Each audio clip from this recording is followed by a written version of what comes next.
would respect you. Imagine the love you would see in her eyes when she looks at you with adoration like a king. Imagine your existence. That person is waiting for you, and the only thing that's stopping you from being that person is your monumental laziness. You can have it. The universe is very giving. It will give you anything you work for. I've never seen somebody try for something with all of their might and not get it. The only people who do not have the things they want are the people who do not try for them.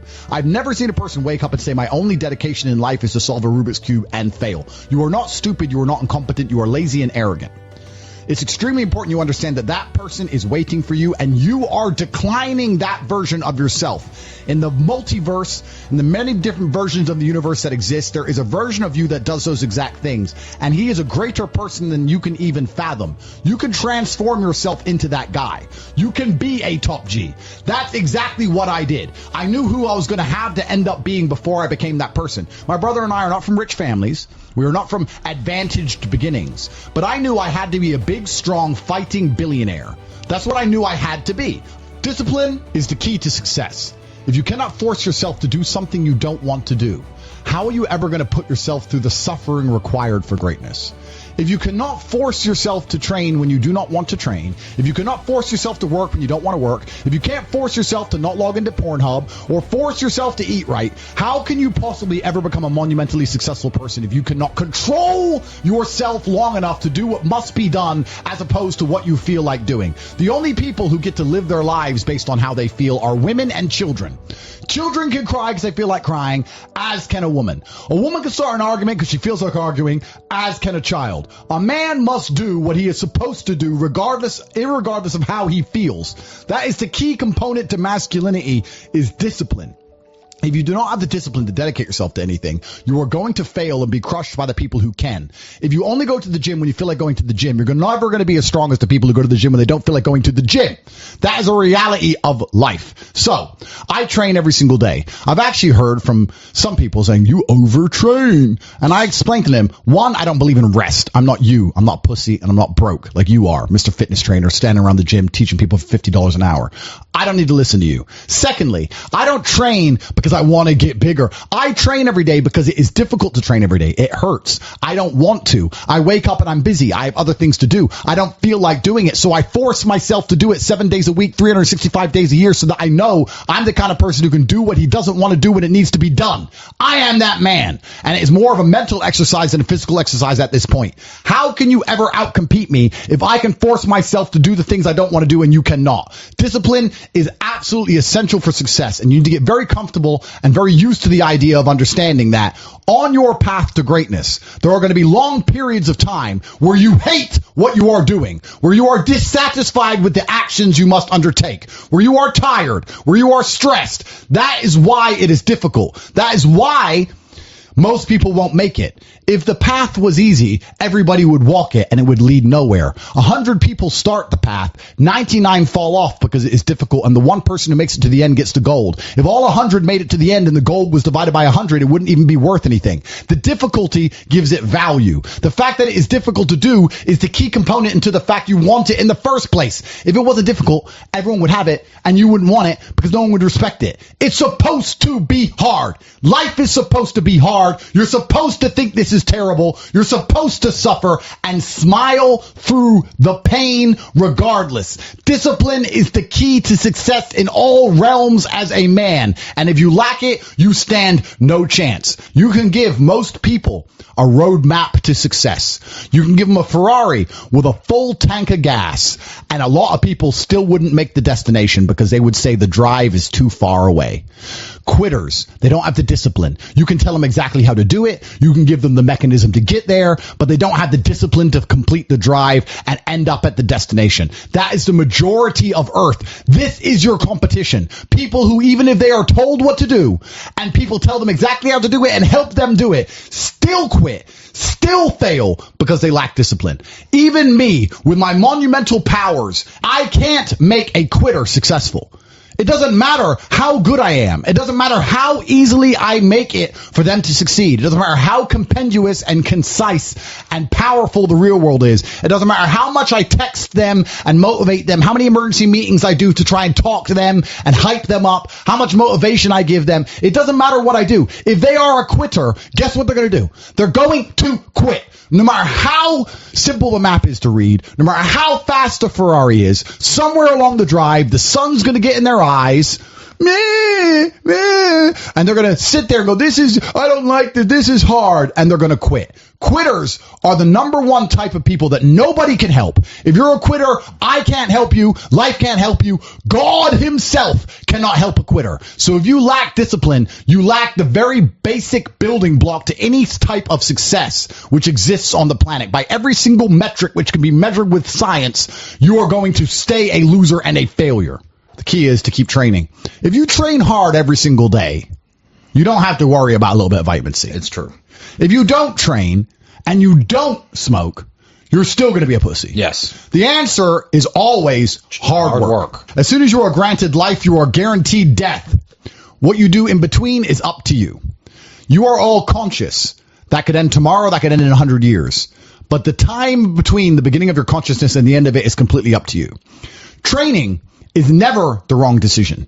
If you're in jail, you should train. If you are free, you should train. If you are rich, you should train. If you are poor, you should train. If you smoke, you should train. If you don't smoke, you should train. If you drink, you should train. If you don't drink, you should train. You cannot escape that hard work is always the correct decision. There is no time in any scenario when working hard is going to be the wrong answer. You should always try your very best in all things. I will smoke 10 cigars a day and beat the shit out of you because I train harder than you can possibly fathom. Pain is an extremely important part of the equation. Pain is the elixir of success. When people say this bad thing happened to me and I'm suffering, I say good. It is pain which is required. It's one of the elements in the chemical reaction. And the chemical reaction requires 5 particular distinct compounds, and you have 4 and you're missing 1. It simply doesn't work. Pain for a man is one of the most important elements in becoming successful. Batman is Batman because they killed his parents. If they did not kill his parents, he would not be Batman. You're supposed to suffer. You're supposed to take that pain. The worst thing that can happen to you as a man is you live a life with no pain in it. To be born into a rich family and have a nice, easy life and be given money, and you don't have to go to the gym and not have to train because you have bodyguards and sit around like a fuck up. You're going to be miserable and unhappy and a drug addict buying prostitutes. You're only going to have women who adore you. You're only going to feel confident in yourself and feel happy when you've been through hell and come out the other side. The pain is required. And you'll often notice that people who are better than you are people who have suffered more than you have suffered. So the person who is waiting for you, he requires your motivation. It also requires huge amounts of pain. So when bad things happen to you, do not sit at home and lament. Do not feel sorry for yourself. Instead, look in the mirror and say, thank you, God, for giving me one of the ingredients that is needed for the chemical concoction that is going to turn me into a superhero. Because pain is an extremely important one. In fact, it's one of the most important ones for a man. Everything is war. All of it. Sitting in the commute without losing your patience is war. Trying to find a way to escape your slave job is war. Keeping your wife happy and your children inspired is war. Training to become stronger than before is war. It is all war, and it cannot be avoided. And I'll tell you why it's war. Because war is 2 opposing sides trying to achieve the same goal. 2 opposing sides want the same land or the same influence over X land. And the car you want, the Ferrari, you're not the only person who wants it. The reason it's so expensive is because others people want it. The girl you want, the beautiful woman, everyone wants her. It is war. It is competition. Everything about life as a man is war. It is conflict because you are competing against the other men who want it the same, which is why discipline is such an important thing, which is why you must take the pain and add it to the concoction to become as formidable as possible. Life is war. This idea that you can go through life as a man and avoid war is probably the biggest mistake that most men make, because it is impossible for you to achieve anything significant without war. Running a business is war. Running a hotel, running a restaurant, running an online company, it's war. Training is war. Life as a man is war. You need to wake up and view it exactly as what it is. Everything I want, other people want. Everything I desire, other men are trying to get. This is a war, and I must outcompete them. That is the best possible mental model you can have. Even in jail, it was a war for who could stay most calm, a war who could control their mind the best, a war for who could suffer the least. That is war. I was surrounded by people who lost their minds, and I refused. It was a battle, and I was successful. Life, in and of itself as a man, is a never-ending struggle and a never-ending battle. It is the constant of the human condition. Evolution requires pain. While others complain that they do not feel happy enough, I'm happy I'm struggling. I don't want to be happy. I want to be great. This is the beauty of life as a man. Do you understand? I don't care. I'm happy to be struggling. I wanted to fight. You wanted to win. I wanted to fight. That's the difference. You're concerned with winning. I wanted to just fight. And we're fighting. That is the beauty of life as a man, to be great.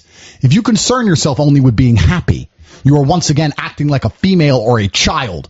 Happiness is fleeting. It doesn't even matter if you're concerned only with the hedonism of happiness. You're going to drink alcohol and go to parties and go to festivals and take drugs. I want to be happy. Who cares? I want to be great.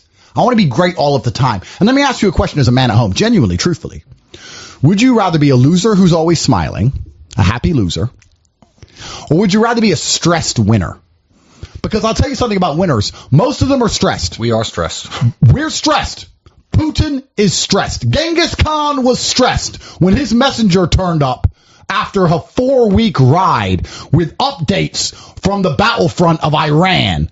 I'm sure he was stressed by what he read. Even if it was very good, even if it all looked fantastic, he started to feel stressed. Okay, well now maybe I need to go to Iran. How long is it going to take me to get there? Maybe we need to send more horses. Maybe we need to colonize Iran. He felt stress because the beauty of life as a man is to be great. So you have to sit here and ask yourself, do you want to be a happy loser that's insignificant? Nobody knows you exist. Women don't respect you. Men don't respect you. Nobody cares if you live or die, but you get to smile all the time. Or do you want to be one of the most important people on the planet with a little bit of stress? I am brilliant because I've decided to be brilliant. And if I have to sacrifice happiness to be brilliant, then that's fine. You know what the great thing about it is? You know what's amazing what God gives, how the whole world becomes full circle? If you stop caring about being happy and you start caring instead about being great, guess what you end up being? Great. Along with great. And you know what? Yeah, happy. You end up happy if you forget about happiness and try to become great. You will never be successful if you're concerned about being happy, so forget about it. I like to consider myself a wise old man, and I'm trying my best to encourage and instigate a revolution amongst the youth where men take absolute self-accountability and they believe in themselves and they take responsibility for absolutely everything. As a man, you are most formidable if everything is your fault. If it rains outside and you get wet, that is still your fault. Can you control the rain? No. Could you have brought an umbrella? Yes. You need to blame yourself for all things, the good and the bad.